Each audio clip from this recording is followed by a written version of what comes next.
Here's one. Hey, Billy, blood donor. I'm not looking to get read on the podcast, but I wanted to tell you that I joined BeTheMatch.org because I heard you talk about it on the show. It sounds like a great organization. I hope you followed through with signing up. I haven't yet. I got to do it. And then the obligatory thanks and go swab yourself. There you go. I have to do that. I have to do something positive with my fucking life. Are you like me? Are you a fucking drunk? Go do something positive and go to BeTheMatch.org. Have them swab your mouth, you know. Then you'll be a match. You'll save somebody's life. You know, it's funny. I would save somebody's life and they'd also get slightly buzzed. In a booze bag. All right. I've gotten back into reading, everybody. And by reading, I mean I just like reading autobiographies.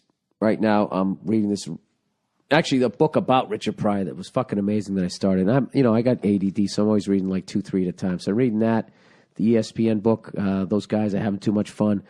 And I'm also tearing through Steven Adler, my favorite drummer from the 80s. I don't know. I absolutely love the way he played. And he's got a book called My Appetite for Destruction, Sex, Drugs, and Guns N' Roses. And what's really cool is if you already read Slash's book, to hear him go over like some of the same stories in his version. I mean, they line up pretty good, but I don't know, it's pretty fucking awesome. And he actually talks about some shit that I had no idea had happened to him, and made me have even more empathy for that guy. You know what I watched recently this week was I never knew this. I was literally, like, two things devastated me. Like, two major blows. One was more severe because it was the death of somebody. But in 1990, as far as a music fan, it was the first, obviously, the top of the list was when Stevie Ray Vaughan died. I couldn't fucking believe it. That was the first time someone that I was into to that level died, and it was just so fucking shocking. Like, I didn't even, it didn't register till after, then Family Style came out with Jimmy Vaughn, so there was still new material. And I just remember thinking, like, wow, there's going to be no more Stevie Ray Vaughan and Double Trouble, new material. And he kind of had this theme where he would always, with a lot of his albums, he would start with an instrumental and end with an instrumental. So I'd always be excited when I bought his new album to, would he do that or wouldn't he? Maybe he did it on a few. I'm getting old. I'm starting to forget. Rude Mood, I think, was the first song on the second side. Oh, no, I guess he would have one instrumental every album. Or two. Wait. He had Stang Swang on Couldn't Stand the Weather and Scuttlebutton. He had Rude Mood on Texas Flood. He had Say What on Soul to Soul. He had Riviera Paradise. Oh, he also had Lenny. How could I forget that one? So anyways, I was always thinking like, oh, man, and his playing always would go to the next level. I just remember thinking like, wow, that's never going to happen again. So there was that. And then Steven Adler got kicked out of Guns N' Roses. And I couldn't fucking believe it. It was just, he was the guy for me. Like, I was all about all these other guys from the 80s that I saw, and they all had the double bass drum setup and all that. And I just remember when I saw Guns N' Roses live at the Ritz on MTV, and I saw all the music that Steven Adler was getting out of that little 4-piece drum kit. And it was so fucking cool to just go see somebody go back to having the one rack tom with just the one ride cymbal. And this is how dumb I am when it really comes to spatial relations and shit. Like, I'm really fucked in the head. Like, that's why I don't have a good mechanical mind. Even like when they say, if there's cooking directions, like, turn on the front burner. When I look at the stove, the front burner is not the burner closest to me. It's the one furthest away to me. I always view the stove like I'm standing behind a car. And I don't know why. That doesn't make any fucking sense, but I'm always looking at shit ass backwards. So at the time, I had a 5-piece Slingerland, late 70s, all Bonham size. It's 24, like 14 by 24 bass drum. I think I had a 12, 14, and a 16. 2 racks and a floor. And I had my ride up high over the second rack tom. And I was telling a guy at work, I was like, yeah, man, I really want to play a 4. This is how dumb I was. I really want to play a 4-piece, but, I got a 5-piece kit, man. Maybe next kit I'll buy will be a 4-piece. And he goes, well, why don't you just take that other tom off? And then it becomes a 4-piece. And I was like, oh, yeah. Do you know how bad I want that story not to be true? But it is true. So I took that fucking rack tom off, and it changed my world as far as drumming, how much fun it was, and I've never gone back. I absolutely love that setup because the way it makes you go around the kit is totally different. Because once people started having the 2 rack toms, it became start your fill on the snare, go up to the first rack tom, and then just blow down every fucking tom you had. And every fill kind of started to sound the same. But when you had the fucking sort of the L-shaped thing going there, one up and one one straight up and one over to the right, it made you go around the kit differently. I mean, nowadays, I don't even think kids can relate to that shit because there's so much information on YouTube and kids compete with each other that the growth of the average drummer is through the fucking roof. Like, in the last 5 years, how good people have gotten at playing at drums compared to 5 years of when I was a kid, it's not even close. And now, they add the bass drums in with the fills and all that. They're just fucking, they're unbelievable. But whatever. So, that was my thing. I started off playing to AC/DC records and then Rolling Stones. So it was Phil Rudd, Charlie Watts, really simple 2/4 shit. And then moving up to Appetite for Destruction, which was all, rock and roll type of shit. But, bass drum was more busier. And he had his signature licks and that type of thing. But the degree of difficulty as far as just technically was harder for me. And I used to play that. I stripped it down to the 4-piece. I used to play that fucking album every day after work, man. I would unload trucks all day in this warehouse, laugh my balls off. One of the great jobs I ever had, And then I would fucking go home, lift weights. This is my day. Lift weights. I'd go on a bike ride, and then then I would sit down and play drums. And that was it. I would just fucking play from the first song all the way to the end of the album. And my older brother used to drive him fucking nuts because I sucked. But what was funny was Steven's drum parts were so unique to each song that in his head, he knew all of the tracks. He knew what's if he came home in the middle of the album, he'd be like, fuck, he's only on Mr. Brownstone. He's only halfway through the first side of the fucking tape. What was funny is I had the tape in a boombox. I didn't even have headphones. I should have just got headphones, and I didn't. I could have heard it so much better. I would have that thing fucking cranked up, and I'd have my head turned to the side with this little shitty plastic fucking poor excuse for a boombox, and I used to play that thing all the fucking time. And I remember and you had no idea. You just had to figure shit out for yourself. There was no YouTube. You just listened to it. And I was convinced anytime any drummer was playing on the snare drum, it was never just singles with accents. I always was convinced it was some sort of rudiment. He's got to be playing a rudiment. It sounds too cool. And I guess a single stroke roll is a rudiment, but you know what I mean. I thought it was some sort of special sticking. So I remember It's So Easy in the beginning where he's got those fast 16th notes on the snare drum with the crash accents. I thought he was playing paradiddles, so I would be trying to crash and play paradiddles. It was, oh my God, it was a shit show. Until fucking somebody at this other warehouse, this burnout musician, he showed me that it was singles. And I don't know, that was just a great time in my life as far as like, I was fucking up bad, but like it was going to be a while before the chickens were going to come home to roost because I was still in my early 20s. I was fucking up in college, but nobody I knew had graduated college. So even though I was behind, none of them had jobs yet. I hadn't started doing stand-up. I was working out like it was the best shape I was ever in. I lifted weights every fucking day and rode a bike like 11 miles every day. And on the weekends, one day I'd ride it 18 miles. And I was like 20 years old. I had like zero body fat. I was like, And I would go out and booze like fucking 4 nights in the week, eat McDonald's at the end of the night. Just metabolism it was the best. And I went to work and my job was unloading trucks. That's all it was. And then stocking the shelves. And everybody I worked with was it was a warehouse. They were either class clowns, struggling musicians, or some sort of just, I don't know, drug addict, free spirit. It was just the best fucking group of people I ever worked with. And anyways, I remember somewhere, I always heard they played Farm Aid. I remember hearing a story, like, it went nationwide. I think because MTV was around. That's right.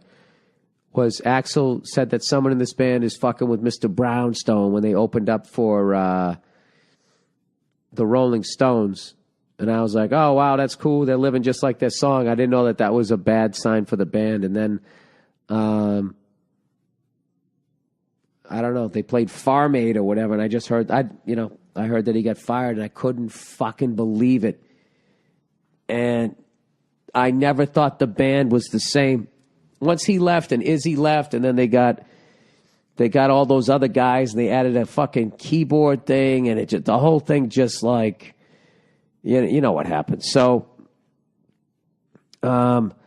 anyways, this is a long drawn out story, but I didn't realize that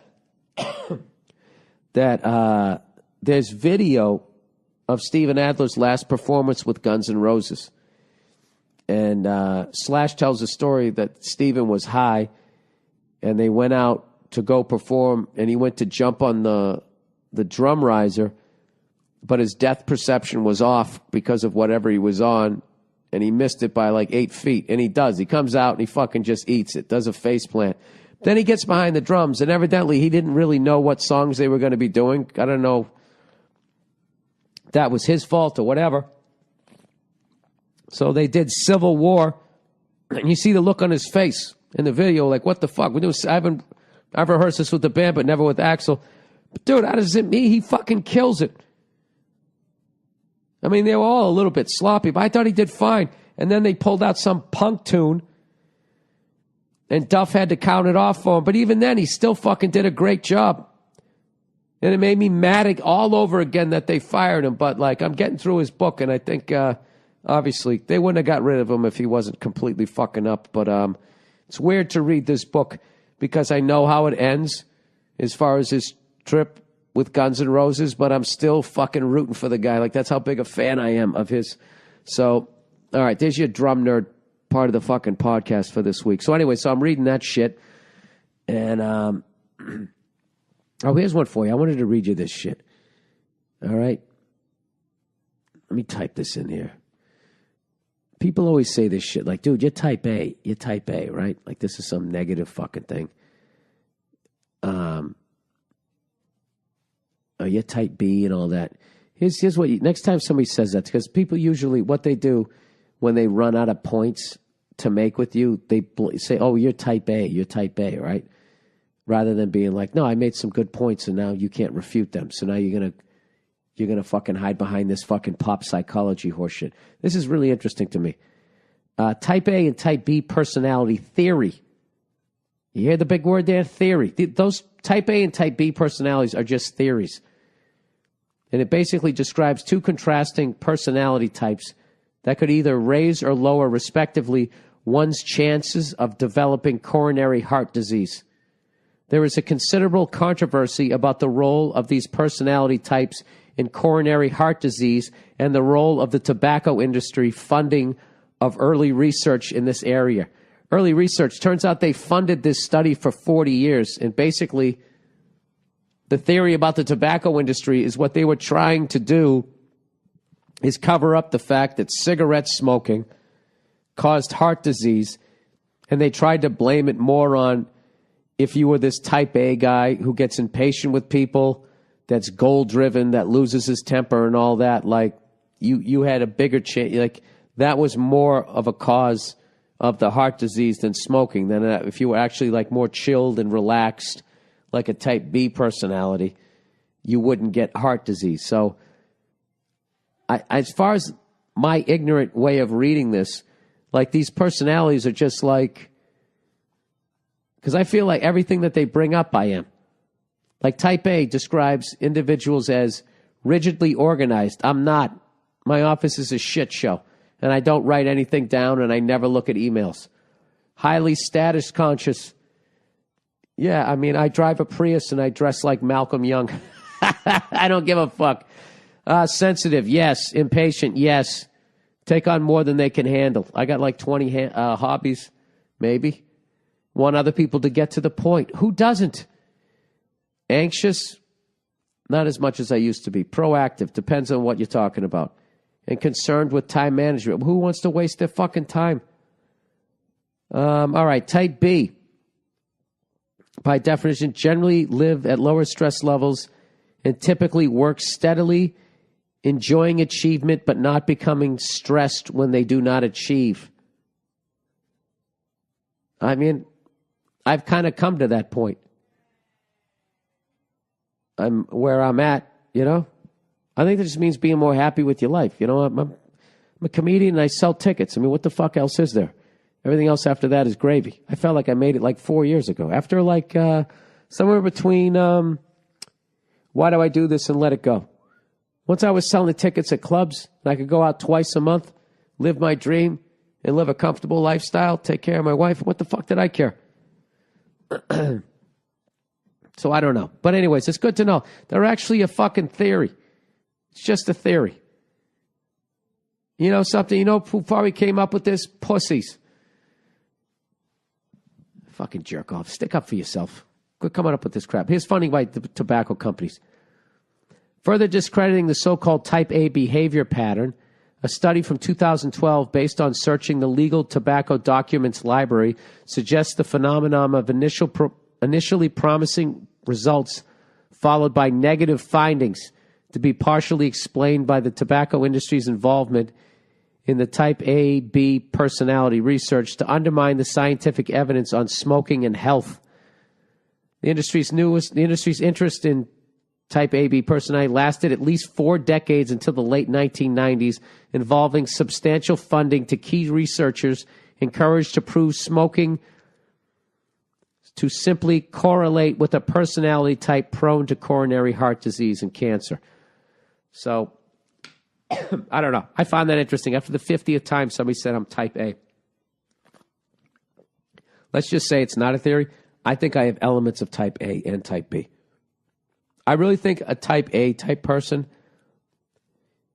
will throw down in a bar, which I never did. I never did that. I haven't had a fight since like fucking junior high, and I lost. I was playing stick hockey, and I lost to this fucking guy. That was it. It was over. And I was just like, yeah, that sucked. You know? Just because you have a temper doesn't mean you're type A, does it? I don't think it does. To me, a type A is like a fucking guy's guy, knows how to fix a car or break your jaw. To me, that's type A. He's like a hero. I think very few people are type A. And type B is the whole, you know, either living like this Zen. I think there's 2 ways of living both if they actually exist, okay? You could be type A. There's a Zen way maybe to live both. I don't know. Because like there's the type B person that actually knows how to fight but recognizes how stupid it is and doesn't throw down unless they have to. And then they throw down and they win. And in the end, they still think it's stupid. That person. Does that person exist, or am I just thinking about a cool guy I saw in a movie? Speaking of that, did you guys see the movie The Drop? I saw a bunch of movies in my 70-plus hours of airline travel over the last month. The Drop is a great fucking movie. James Gandolfini's last movie, and there's another actor in there. Of course, I didn't get his name. I was on the plane. I can't. I don't know. I gotta get his fucking name here so I don't fuck this up. I absolutely love that guy's performance in that thing. Really cool movie. Come on. The Drop, 2014. Wouldn't it be great if I actually looked this up? In the meantime, as I'm waiting for this to come around, I saw Horrible Bosses 2, which I thought was fucking hilarious. Did you see, anybody else see that movie? Anybody? Sudeikis was fucking hilarious. Is it Tom Hardy? Is that who it is? Jesus Christ, he looks so different in every fucking picture. Yeah, that's the guy. Tom Hardy was the shit in The Drop. He was so fucking good in that movie. Horrible Bosses 2, I fucking love that movie. Kevin Spacey's fucking hilarious in it. Charlie Day, Sudeikis, all three of those guys, Justin Bateman, just funny-ass fucking movie. I was laughing like an asshole on the plane, everybody looking at me, and I didn't care because I had another 10 hours to go, and I was drinking the fucking Johnny Walker Black there. I saw Dumb and Dumber 2. Was disappointed. There was a couple of really good scenes, but I was disappointed. I didn't think that the script was there for those guys, and that's obviously a fucking classic. What else did I see? I think I told you I saw Chef a while back when I was in New Zealand. I saw Chef. What a fucking great movie. Let me ask you this: has John Leguizamo ever been bad? That guy, he's been in bad movies, but he always makes the movie better. As long as he's fucking in it, it's over. If it's a great script, he's great. If the movie stinks, he's still great. The guy's fucking money in the bank. Money. That's probably why he's been working for like 30 fucking years. It's unbelievable. Wasn't that fitting that I'm talking about this shit on Oscar night, everybody? I usually don't watch this many movies. I usually don't fly this much. I usually don't talk this much. I usually don't start sentences with I usually every fucking 2 seconds. Let me get back to what the fuck I was talking about here. What the hell is it? What was I going to talk about? How about those Bruins, huh? Beating the Blackhawks. By 4 goals. How'd you like that, Chicago? What's up, Vancouver, Calgary, Edmonton, St. Louis? That's who we lost to on this trip already. Brutal fucking losses. I got all of them on tape. I don't have the nerve to watch the Calgary game. I watched the St. Louis one. I was really jet lagged last week, so I missed Edmonton, Vancouver, and Calgary, but I watched the St. Louis one. We called up Subban. It was probably the wrong team to do it, some people said, but who gives a fuck? He'll be fine. But I can't imagine, why are we trying to get rid of Tuca? I mean, guys had a little bit of a rough patch. All of a sudden, he's not good anymore? It's his fucking fault. We lost all these great defensemen. There's been all these injuries. We lost fucking Boychuk. I mean, come on. You're going to blame him? That's stupid. That's like, well, you know what? That's who does shit like that? New York does that. Boston does it too. It's so fucking dumb. Every 2 fucking years, the goddamn Giant fans try to get rid of their coach and fucking Eli Manning. It's like, oh, you mean those Super Bowl champions? Yeah, I'm sure it's their fault. What else? I think that's it. I watched the end of the Daytona 500. I got to go to that one of these years. You owe it to yourself someday. I've never been to NASCAR. I've been to 2 Indy 500 races, but you owe it to yourself at some point to go to any sort of auto racing event. Because the funniest fucking thing about it is the difference in intellect between what's going on in the pit row and what's going on in the fucking stands. It's unbelievable. I mean, you're talking state-of-the-art, like, mega brains trying to figure out how to go half a second faster, 1/10 of a second faster at like 200 miles an hour so you win by a fucking bumper, right? And then literally you look across the street, which is the track, and there's some guy fucking just crushing old Milwaukee, with dip in his mouth. He's so fat, his T-shirt can't cover his navel. That's what I love. And I would love to say at the Indy 500, open wheel racing, that was a little more snooty. It wasn't. You could bring a cooler in. You could do whatever the fuck you wanted. It was a great time.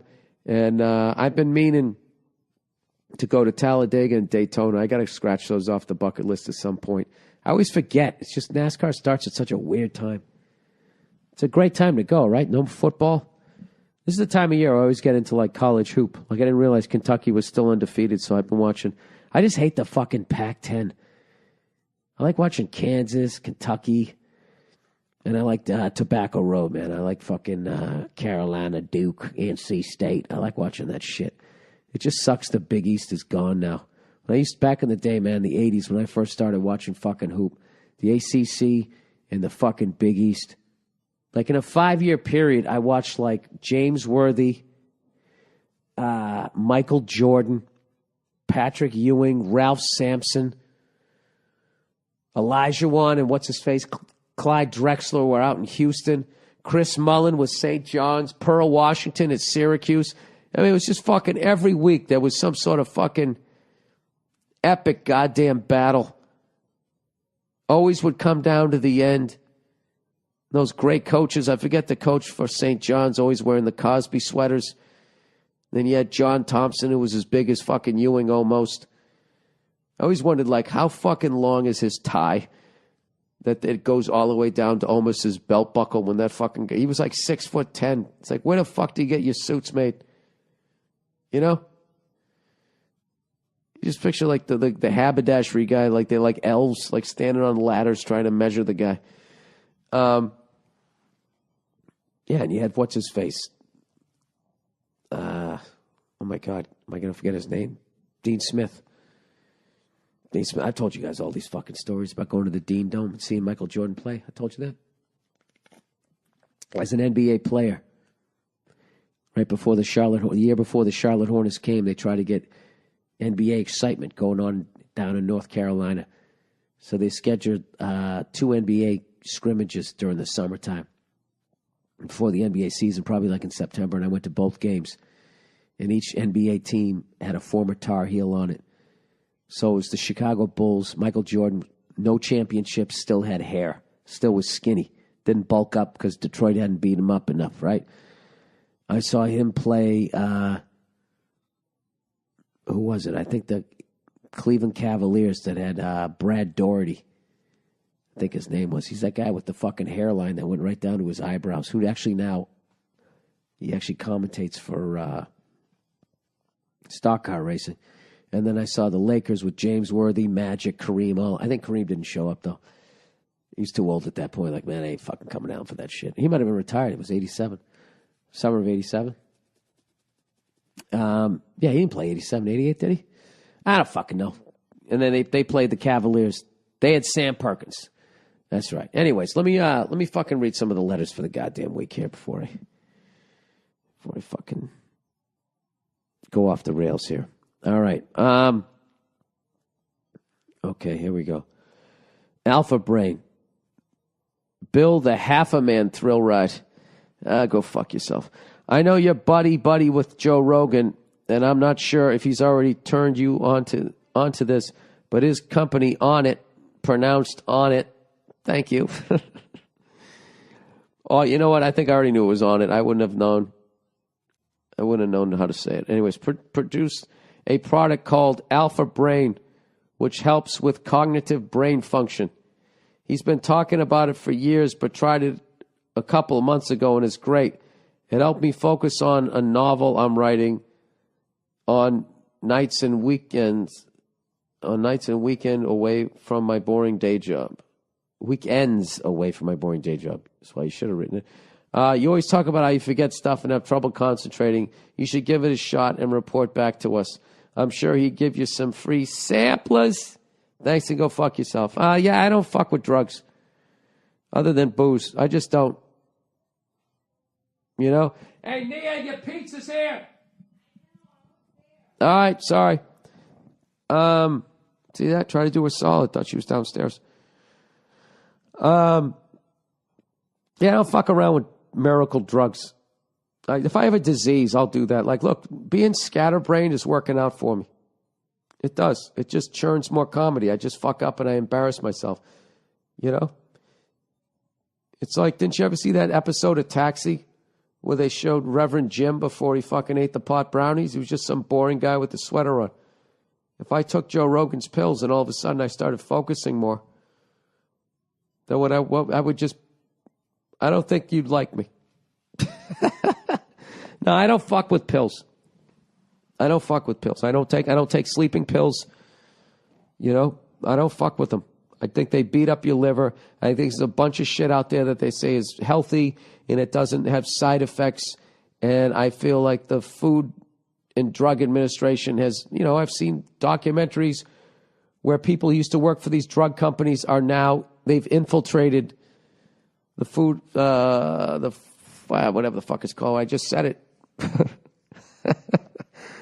Who's a better candidate for this shit than me? The Food and Drug Organization, Food and Health, whatever the fuck it is. I just said it. I just had it. It's unbelievable. The FDA, there you go. You got the nuts running the nut house, so they're just pushing shit through, clearing it. You know, they're getting kickbacks on the side. I don't fucking trust any of it. All right? I think the way I was born is natural. You know? I don't think being scatterbrained is necessary. It's bad as far as the way things are set up right now. But back in the day, if we were still living in the woods, I'd be fucking killing it. I'd have those squirrel-like instincts, so I'd fucking be looking around, you know?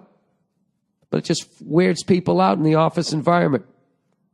I'm all right with it. I'm staying with how I am. All right?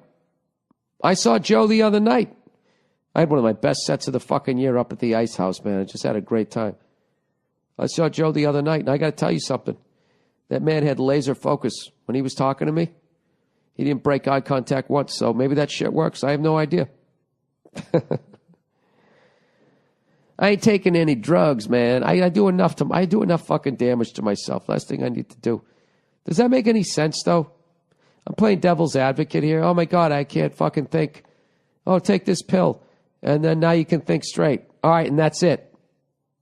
That's it, right? No side effect, no nothing. I just take this and magically I'm fixed. I don't know about that. There always seems to be like this. Like back in the day, old school shit like penicillin, shit like that seemed to work. But all this shit since then, I feel like the drugs, like, they just sort of peaked at some point. You know? And there was no more new drugs to kind of come up with unless they fix something while fucking something else up. Like Rogaine, right? You put that shit on your head, you grow a little bit of hair, and then your kid has like 3 feet, you know, or whatever. Your heart starts racing. There was always something. Can't have your cake and eat it. This is what I'm going to let. It's a brand new drug. I'm going to let all you guys take it, all right? And if 10 years from now you still have laser focus, all right, and your livers are fine, then maybe I'll think about doing it. But at that point, I'll be pushing 60. So what the fuck do I care? When I'm pushing 60, that's when I'm going to start thinking, like, when am I going to feel like I can try heroin only once? I'm going to do that. I'm going to smoke it. You know? I'm fucking with you. I shouldn't say that. You know, people actually give me shit about that. I would never fucking try that. How many fucking people got it?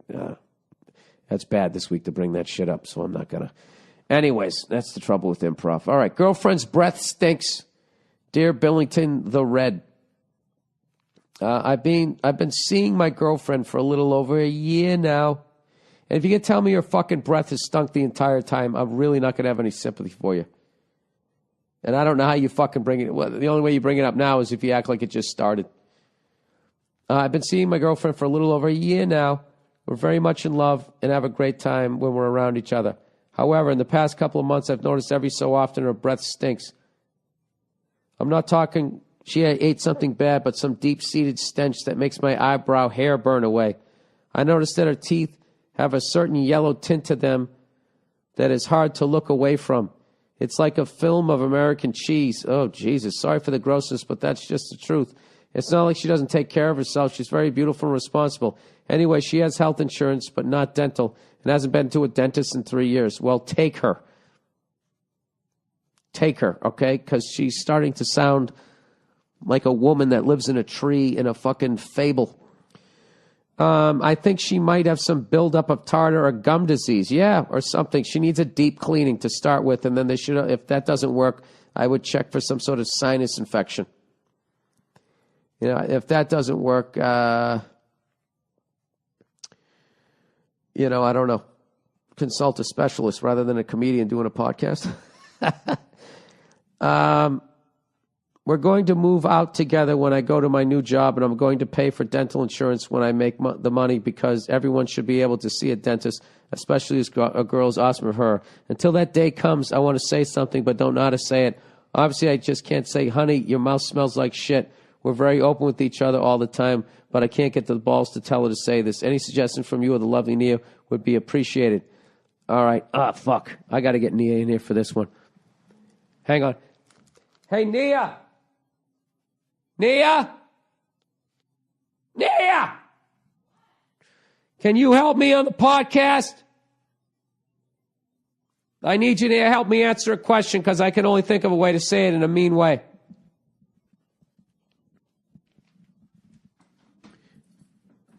Are you what? I don't understand. Shut up. Are you not capable of just pressing pause and coming to get me instead of screaming? No, I have across shit the to house do. like a crazy person? I have shit to do. What do you want? I'm watching something. All right, here we go. This guy's girlfriend's breath stinks. Okay, I'm gonna go through it really quickly. Did you talk about how you ate garlic today? No, I didn't. Raw garlic? Because I had a sore throat. I ate raw garlic, and then you wash it down with milk. How gross is that? To Gross. fucking, yeah, I know. What's the question? To somehow fixes your sore throat. I don't know. Is it working? No, and I feel like I fucking ate a lit cigarette.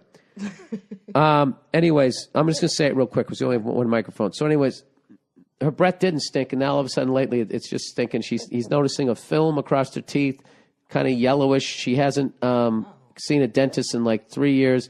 How does he say, listen,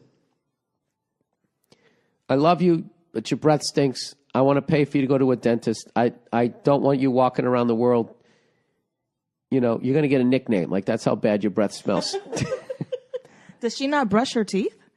No, she does, but she hasn't been to a dentist in a while. She says takes care. She might have some tartar built up. The first thing you do is She brushes her teeth every day, and she still has all this going on. No, we said there's a yellow film. Yeah, that means she's not brushing her teeth. Because why would there be a yellow film on her teeth if she brushed her teeth in the morning and then before she went to bed? Even if it's once a day. She needs to go see. How does he tell her? How does he get her to go to the dentist? Like, okay, you know, how would you say it to me? How would you want me to say it to you if that was going on? Ooh, see. Can I practice one? Let me practice one. We all know you're going to anyway, so just go ahead. Yes, go ahead. Hey, Nia. No, you don't have to get up. You can sit right over there. Stay over there. Oh, my God. No, I love you, but sometimes I like looking at you from across the room. Listen, I'm only telling you this because I love you and I would want you to tell me this. It hasn't been, you know, the whole time I've been with you, but at some point in the last 6 weeks, like, you've had, like, moments, especially, like, actually right now, like, I don't know what's going on, but your breath really smells bad. And I don't want to be near you. And it kills me to tell you this, but your breath stinks. I think you need to go see a dentist. I know you don't have dental insurance, and I want to pay for it, okay? Because you're too beautiful to be walking around with that rotting smell in your mouth. Do you still love me? I wouldn't be mad at that because I would stop. If it were you saying that to me, I would laugh at it, and I would know that was coming from a good place. You would be mortified. I would be mortified, though. I would be really, really embarrassed. But obviously, you know, if anyone's going to tell me, it's going to be the person that has to kiss you and be around you all the time. So, yes. Well, then fix it. Fix what I just said. How can he tell it where a lady wouldn't get pissed? I don't know. That's actually not too bad, I don't think. You know, just, that's so hard. Hey, shit mouth. Why don't you go see a fucking dentist before you kill the houseplants? All right, go eat your pizza. Yeah, I mean, I think that's it. Just be really just brutally honest, but try to do it in a cute, funny way. You know, and just be like, yeah, oh, God, that would be so hard. Yeah, you're beautiful. You're too beautiful to be walking around because at least you're throwing in a compliment. Your body and face is a 10. Your mouth's a -2. We got to get those numbers closer together. How are we going to do this? All right. Can you do me a favor? Can you give me a glass of water? I ran out of water. My throat is killing me. You sound terrible. I sound like this woman's breath. All right. Good luck with that, sir. All right. Let's wrap this up. Body weight exercises spelt BOODY. Booty weight exercises. Willie Bonbon. I heard of the podcast last week. You like body weight exercise. Me too. Fucking love them. Last year I found a great app with a shitload of great body weight routines. It's called, is this the one app that you invented? This might be free advertising. I don't care. It's for working out. Body weight training. You are your own gym. I think it's about $3 and it's fan-fucking-tastic. It was developed by a Navy SEAL fitness trainer, and it has 4 different 10-week programs for different fitness levels. All the workouts are short and will kick your ass. in a good way, plus a bunch of other goodies. I can't recommend it highly enough, and I am not in any way affiliated with the app. It's just a great workout at a great price. No equipment needed, but I recommend picking up a pull-up bar you stick in your door frame for $20 to $30 at Target or somewhere. I started using it back in September and in much better shape because of it. Fucking awesome, dude. While I'm at it, I also recommend a regular full-body stretching routine. I've been doing that for months as well, and I'm as limber as a horse clam. That's what he wrote near.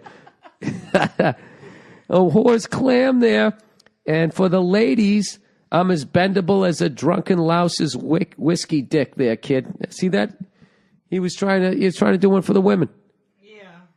Okay. Like a noodle dick, you know? When there's no blood in the dick, he can bend it. Let me ask you, if he's talking about how great and how in shape he is, why would he ever compare himself to a limp dick? Women sucking the common out of everything for over 100 years. Oh, fuck off. All right. Here, take this. What is it? It's a fucking Ricola. Oh. Ricola. All right. By the way, in a recent study I read about in Health showed that the two best things you can do before bed to get a good night's sleep is stretch and visualize. What are you, jerking off after you fucking touch your toes? I'm sorry. That's so fucking childish, and I love it. So I often stretch and then do a guided visual meditation from YouTube before bed. What? Doesn't that mean you're watching a video? Do you think I took it to a weird place there? I didn't. These guided meditations are corny, but they're great, super relaxing. Hope this info is useful to you and my fellow MMPC brothers and sisters. Be well. You know something? I don't know. I think that makes a lot of sense. I might try that.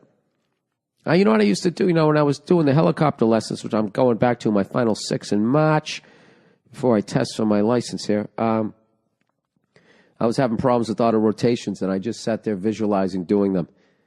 But not closing my eyes. I was just like miming it at the end of the bed, pretending I was in there. And the next day I did them. I was much better. So maybe there's something to that. I have no idea.